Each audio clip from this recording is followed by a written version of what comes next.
La norma 036 sobre evaluación de factores ergonómicos en el trabajo incluye, en la guía de referencia, 5 metodologías de evaluación de manipulación manual de cargas. 3 de ellas están orientadas al levantamiento y transporte de cargas, mientras que las otras 2 están dirigidas a la manipulación de cargas mediante movimientos de empuje y tracción.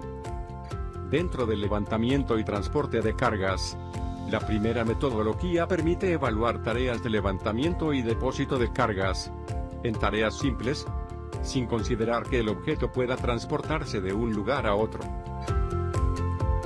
Energosoft Pro puede evaluar las tareas de levantamiento manual de cargas fácilmente. Cada factor implicado en la manipulación añade una puntuación a la evaluación.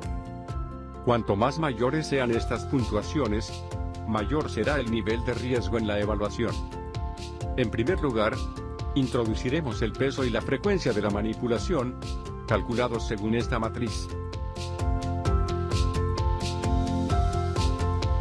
A continuación, indicaremos la posición de la carga respecto al cuerpo, y la postura durante la manipulación. La restricción postural se refiere a que la postura del cuerpo no sea libre, por la existencia de objetos que dificulten el acceso, altura del techo insuficiente, etc. El acoplamiento mano-carga se considerará bueno cuando la carga tenga asideros que permitan un buen agarre, regular cuando los asideros no sean adecuados, y malo cuando la carga sea irregular y difícil de sostener. Indicaremos el estado del piso en el factor superficie de trabajo, y añadiremos la existencia de otros factores de riesgo cuando existan condiciones ambientales desfavorables, como frío, corrientes de aire, o iluminación deficiente.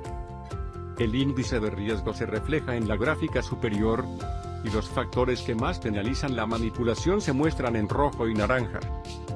Deberemos priorizar la acción preventiva relativa a estos factores para mejorar las condiciones de la tarea.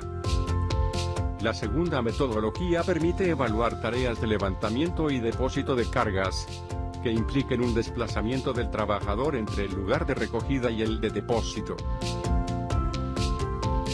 Veamos cómo evaluar tareas de transporte de cargas en Energosoft Pro. El peso y la frecuencia de la manipulación se calculan de la misma forma que en el método de levantamiento de cargas. De igual manera, indicaremos la posición de la carga respecto al cuerpo, la existencia de restricciones posturales, la calidad del acoplamiento mano-carga, el estado del piso y la existencia de factores adicionales que dificulten la tarea.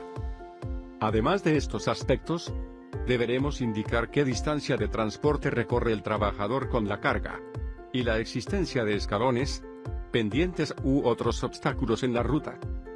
El índice de riesgo se refleja en la gráfica superior, y los factores que más penalizan la manipulación se muestran en rojo y naranja.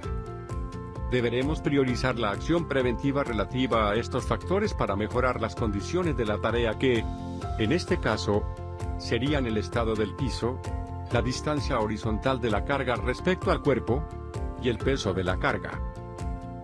La tercera metodología permite evaluar tareas simples de levantamiento y depósito que se realizan entre varios trabajadores, contemplando hasta un máximo de 4 trabajadores implicados en la manipulación. Veamos cómo evaluar tareas de levantamiento de cargas en equipo Energosoft Pro. En esta metodología, debe indicarse el peso de la carga y el número de personas que participan en la manipulación, sin considerar la frecuencia de levantamientos.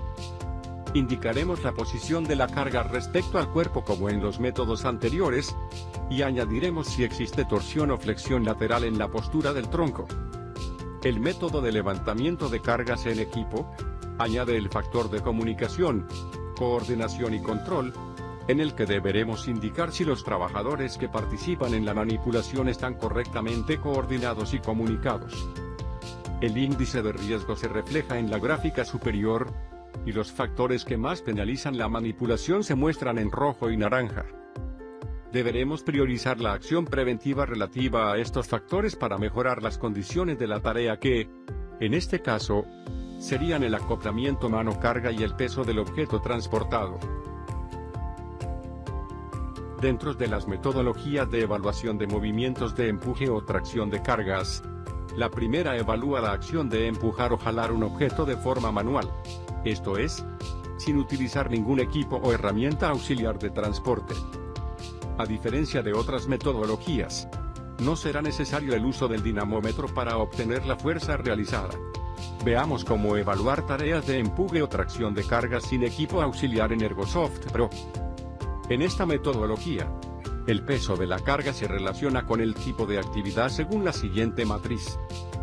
El tipo de actividad puede implicar rodar la carga, girarla sobre su base, o arrastrarla. Indicaremos la postura del trabajador durante el movimiento de empuje o tracción de la carga, y el acoplamiento mano-carga durante la tarea. Señalaremos el patrón de trabajo, teniendo en cuenta que consideraremos un patrón no repetitivo si se dan menos de 5 movimientos por minuto. Por último, indicaremos el peso de la carga, la distancia recorrida, el estado del piso, la existencia de obstáculos en la ruta y la presencia de otros factores ambientales. El índice de riesgo se refleja en la gráfica superior, y los factores que más penalizan la manipulación se muestran en rojo y naranja. Deberemos priorizar la acción preventiva relativa a estos factores para mejorar las condiciones de la tarea que, en este caso, serían la postura adoptada por el trabajador durante el movimiento de arrastre, y la presencia de obstáculos en la ruta. La segunda metodología de evaluación de movimientos de empuje o tracción de cargas, evalúa la acción de empujar o jalar un objeto utilizando un equipo de transporte auxiliar, ya sea un carro, carretilla, transpaleta, o cualquier otro equipo que facilite el transporte de cargas. Veamos cómo evaluar tareas de empuje o tracción de cargas con equipo auxiliar en Ergosoft Pro. En esta metodología, el peso de la carga se relaciona con el tipo de equipo auxiliar según la siguiente tabla. El equipo auxiliar puede ser de 3 tipos: pequeño, con 1 o 2 ruedas; mediano, con 3 o más ruedas fijas o móviles; y grande, dirigible o sobre rieles. Indicaremos la postura del trabajador durante el empuje o tracción del equipo, y el acoplamiento mano-carga durante la tarea. Señalaremos el patrón de trabajo, al igual que lo hicimos en el método anterior. Por último, indicaremos el peso de la carga, la distancia recorrida, el estado del piso, la existencia de obstáculos en la ruta y la presencia de otros factores ambientales. Deberemos también indicar el estado en el que se encuentra el equipo auxiliar, teniendo en cuenta además el mantenimiento al que está sujeto.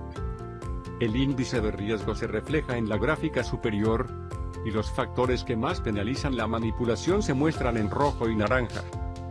Deberemos priorizar la acción preventiva relativa a estos factores para mejorar las condiciones de la tarea que, en este caso, serían la condición del equipo auxiliar y el peso de la carga.